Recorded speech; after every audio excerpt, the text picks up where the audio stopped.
Well, it's just a matter of a few weeks now before we approach the beginning of meteorological summer 2023. Thanks for clicking on to Vogan's European Outlook for Tuesday, the 9th of May.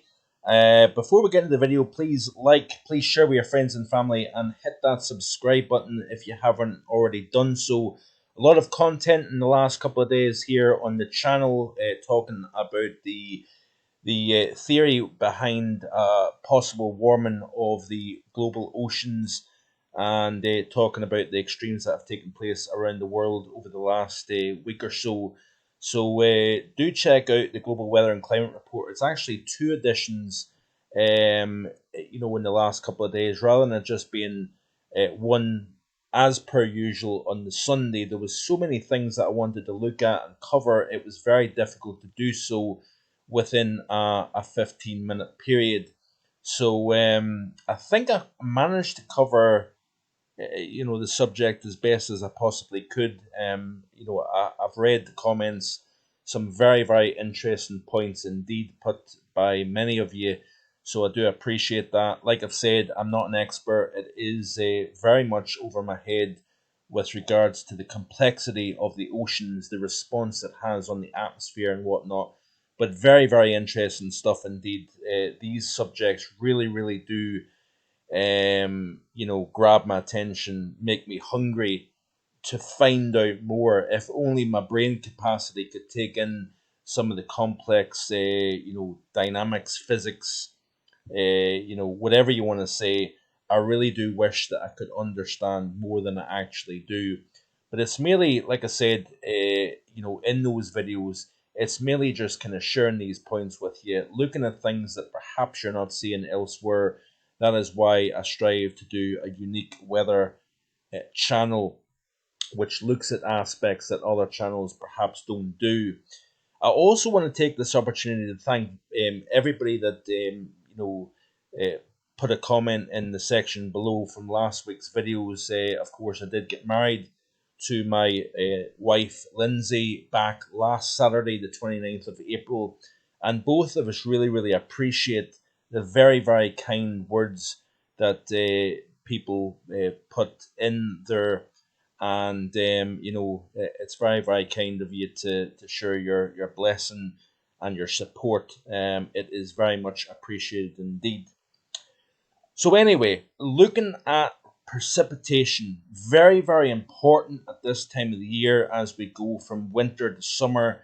The spring period and rainfall distribution can be vitally important when it comes to the type of pattern we may have as we go towards the June through August period. I have to emphasize the word may because even when you get perhaps very dry spells during the springtime or very wet spells during the springtime, that doesn't always correlate to either a cooler, drier, wetter, or warmer summer overall. But certainly when you do enhance rainfall during the spring season, or there's a significant deficit of rainfall, that does tend to have a good correspondence to the atmosphere. So wetter soils tends to lead to sometimes an increase in moisture release from the soil into the atmosphere, and that can sometimes temper the level of warming that you see at the surface. So very wet springs during particularly March and April on into May as well. When you've got very wet soils, that tends to lead to a lot more moisture lifted into the atmosphere. What that does is that added moisture within the atmosphere then reacts with the sun, and instead of the sun going more directly into warming the air, of course, it goes from soil up to up into the atmosphere. It's not from top down; it's from bottom up. When you warm the atmosphere through solar incoming solar radiation, but what that does is that can sometimes lead to some of the energy from the sun, rather than warming up the air mass, it actually is forced to evaporate that moisture that's been released from the soil.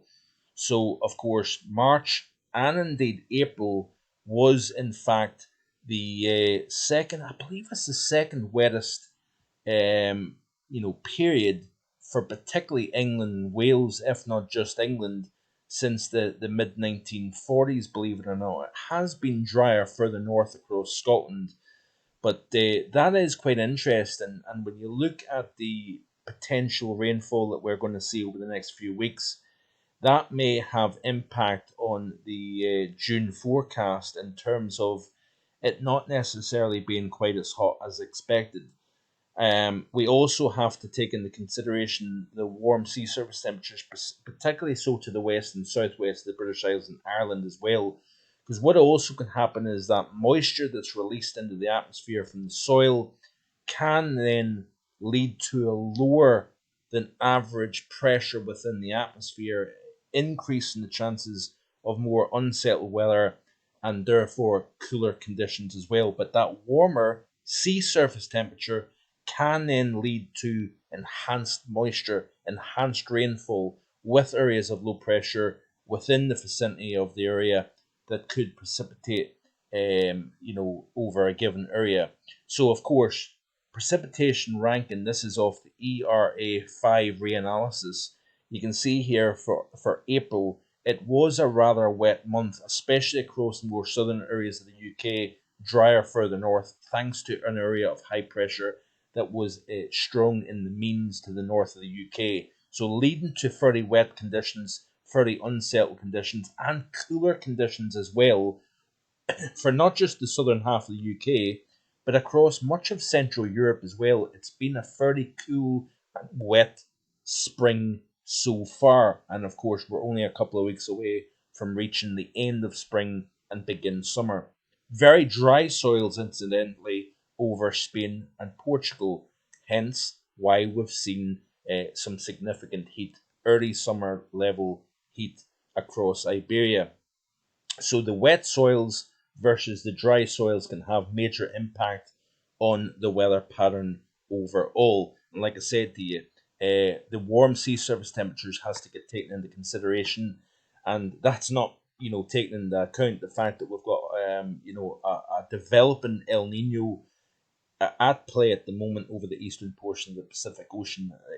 And my ideas for the last several weeks now, in fact, the last couple of months, has been that we have the potential of seeing a wetter summer this upcoming year versus what we've seen in recent years, where it has been predominantly drier and, of course, predominantly warmer. Of course, 2018, I believe 2019, and even last year, very, very hot conditions. We've seen all-time record temperatures, of course, just last year, and recent times has seen a significant bias towards hot conditions in the British Isles as well as Ireland also. But these warmer than normal sea surface temperatures north of the Canaries, west of Iberia, this kind of channel right here, if we happen to develop a main area of low pressure to the west of the UK or southwest of the UK and Ireland, that may then, with the flow around that area of low pressure, tap this warmer than normal waters. Of course, this warmer than normal waters can sometimes enhance the moisture within the atmosphere, and therefore that has to get taken into consideration. But we have got warmer than normal sea surface temperatures, to the west and south of Ireland, up through the Irish Sea and whatnot. That has to get taken into consideration when it comes to the summer pattern overall.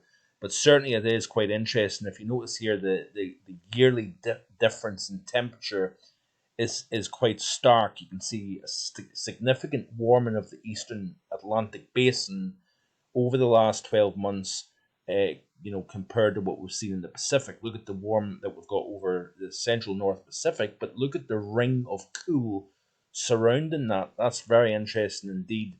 We've also had somewhat of a cooling of the central Indian Ocean. Of course, we've got the developing of the El Nino, so of course you would expect to see warmer sea surface temperatures here over the last 12 months versus the past, and that's certainly a harbinger of things to come.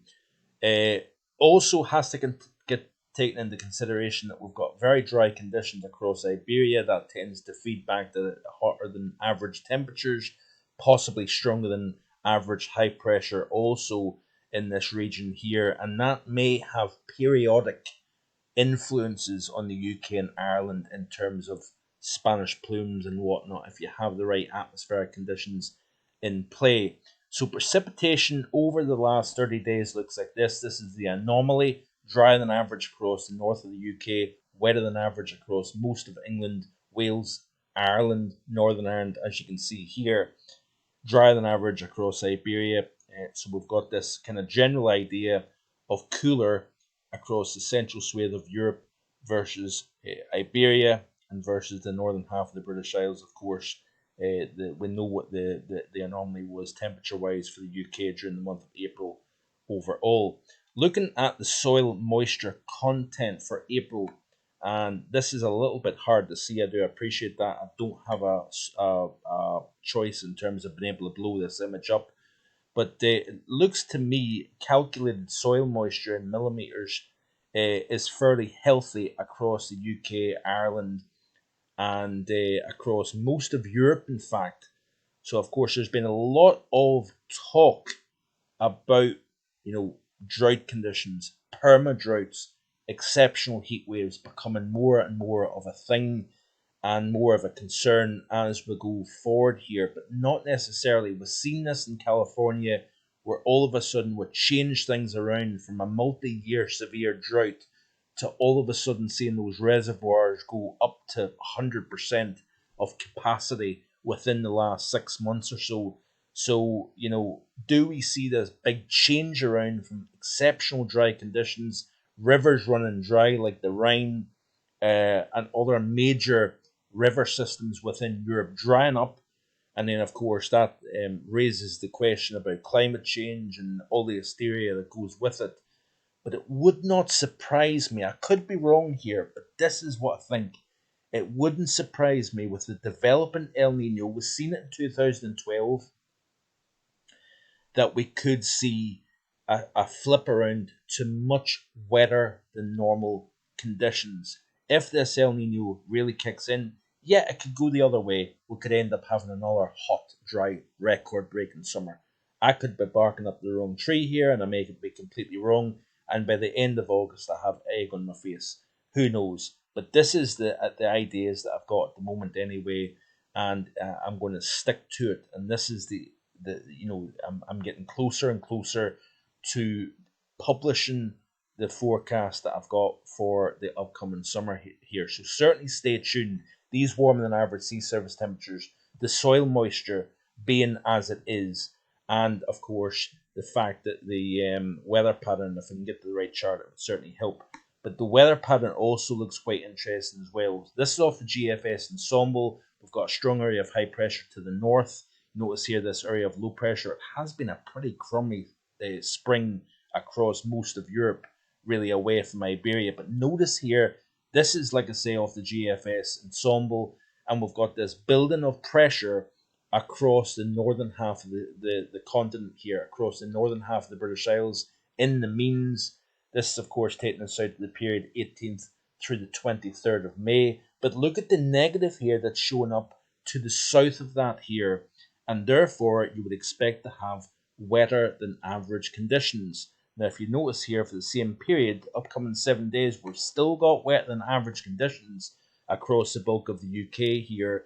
Then things tend to dry up slightly. Look at how wet it is across the central Mediterranean countries here. That's quite interesting, actually, isn't it? But as we play through the period, of course, drier than average conditions with higher pressure to the north, but further south, we've got wetter than average conditions because of that area of low pressure. And this may start to show you where we're going in terms of the early summer pattern. That's my thinking at the moment here, and it's going to be very interesting to see as we go forward what type of weather pattern we get, even through the remainder of May, and then, of course, into the early portion of the summer. So I think I've spoken long enough. But I certainly do encourage you, if you haven't already done so, hit that subscribe button. In the next week or so, I will publish my summer 2023 forecast. During the summer months, if you're not interested in summer-like weather, remember, I'm going to be talking about winter next year as well, believe it or not. So plenty of reason to stick around. Thanks for watching. Enjoy the rest of your Tuesday, I'll see you again hopefully tomorrow with more. Bye for now.